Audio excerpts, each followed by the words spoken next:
نحمده ونصلي على رسوله الكريم اما بعد فاعوذ بالله من الشيطان الرجيم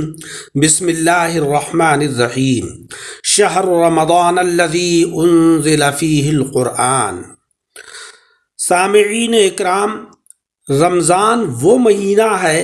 جس میں قرآن عظیم نازل کیا گیا،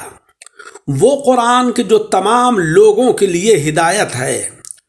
اور اس میں ہدایت اور حق و باطل میں امتیاز کرنے والے واضح دلائل موجود ہیں۔ حضور علیہ الصلاۃ والسلام نے فرمایا کہ جو شخص رمضان کا ایک روزہ بغیر کسی رخصت کے چھوڑ دے، یعنی کوئی اس کو عذر ہے نہیں اور بغیر کسی عذر کے اس نے روزہ چھوڑ دیا، تو اسے پورے سال کے روزے بھی کافی نہیں ہوں گے۔ یعنی اس کے بدلے میں اگر وہ پورے سال روزے رکھے تو وہ پورے سال کے روزے بھی اس روزے کی کفایت نہیں کریں گے کہ جو بغیر عذر کے اس نے چھوڑ دیا ہے۔ روزے ہجرت کے دوسرے سال فرض کیے گئے، یعنی سن 2 ہجری میں۔ یہ دین کا ایک اہم رکن ہے، اس کے وجوب کے منکر کی تکفیر کی جائے گی۔ احادیث مقدسہ میں اس مہینے کے بہت سے فضائل منقول ہیں، جن میں سے ایک حدیث یہ ہے کہ جناب خاتم النبیین اشرف المرسلین محمد مصطفیٰ صلی اللہ علیہ وسلم نے فرمایا کہ جب رمضان المبارک کی پہلی رات آتی ہے تو جنت کے تمام دروازے کھول دیے جاتے ہیں، اور پورا ماہ رمضان ان میں سے کوئی دروازہ بند نہیں کیا جاتا ہے، اور اللہ رب العزت پکارنے والے کو حکم دیتا ہے، جو ندا کرتا ہے کہ اے نیکی کے طلب کرنے والے متوجہ ہو، اور اے گناہوں کے طلبگار رک جا۔ پھر وہ کہتا ہے کہ کوئی بخشش طلب کرنے والا ہے جسے بخش دیا جائے، کوئی سوال کرنے والا ہے جسے عطا کیا جائے، کوئی توبہ کرنے والا ہے جس کی توبہ کو قبول کیا جائے، اور صبح ہونے تک یہ ندا ہوتی رہتی ہے۔ اور اللہ تبارک و تعالی ہر عید الفطر کی رات 10 لاکھ ایسے بندوں کو بخشتا ہے کہ جن پر عذاب واجب ہو چکا ہوتا ہے۔ حضرت سلمان فارسی رضی اللہ تعالیٰ عنہ سے ایک حدیث مروی ہے کہ پیارے آقا صلی اللہ علیہ وسلم نے فرمایا کہ ہمیں شعبان کے آخری دن آپ علیہ الصلاۃ والسلام نے خطبہ دیا، اور خطبے میں یہ فرمایا کہ اے لوگوں، تم پر ایک عظیم مہینہ سایہ فگن ہے۔ یعنی شعبان کے مہینے میں آپ فرما رہے ہیں کہ ایک عظیم مہینہ سایہ فگن ہے جس میں لیلۃ القدر ہے، وہ لیلۃ القدر کے جو 1000 مہینوں سے بہتر ہے۔ اللہ تعالیٰ نے اس کے روزوں کو فرض اور اس کی راتوں میں عبادت کو سنت قرار دیا ہے۔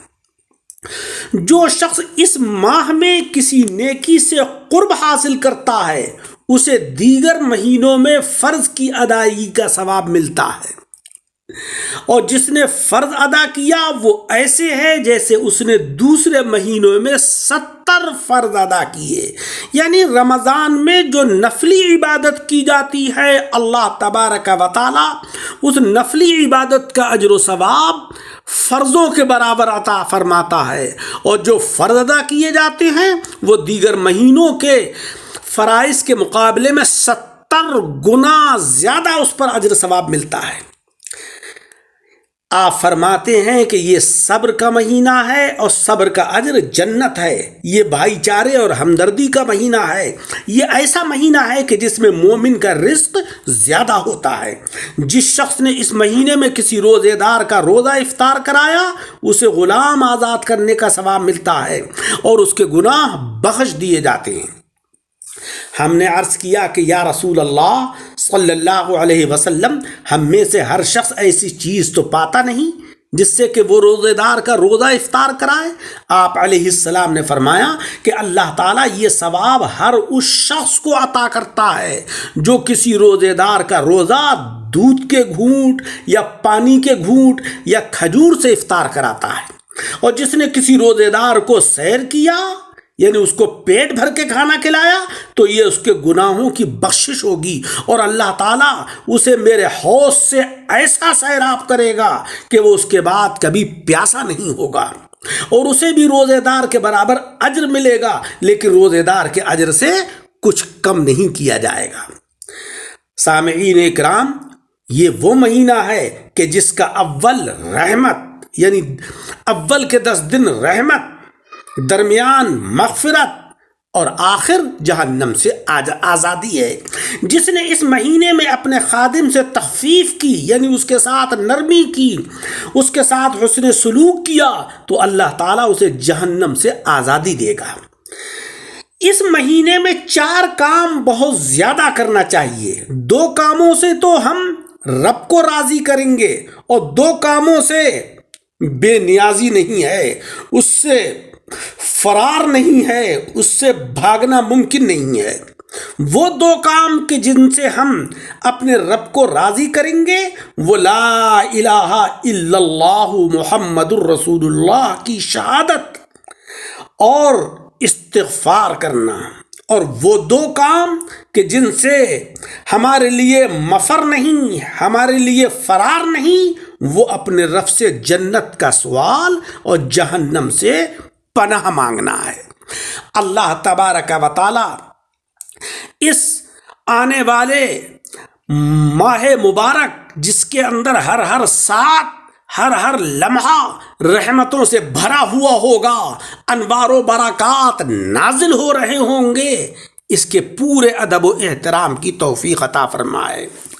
عزیزوں، ہمیں یہ چاہیے کہ ہم روزہ محض اس چیز کا ہی نہ رکھیں کہ سحری کھا لی، نیت کر لی اور افطار کر لیا، بلکہ ہماری زبان کا بھی روزہ ہو، ہماری آنکھوں کا بھی روزہ ہو، ہمارے کانوں کا بھی روزہ ہو، ہماری زبان کا بھی روزہ ہو،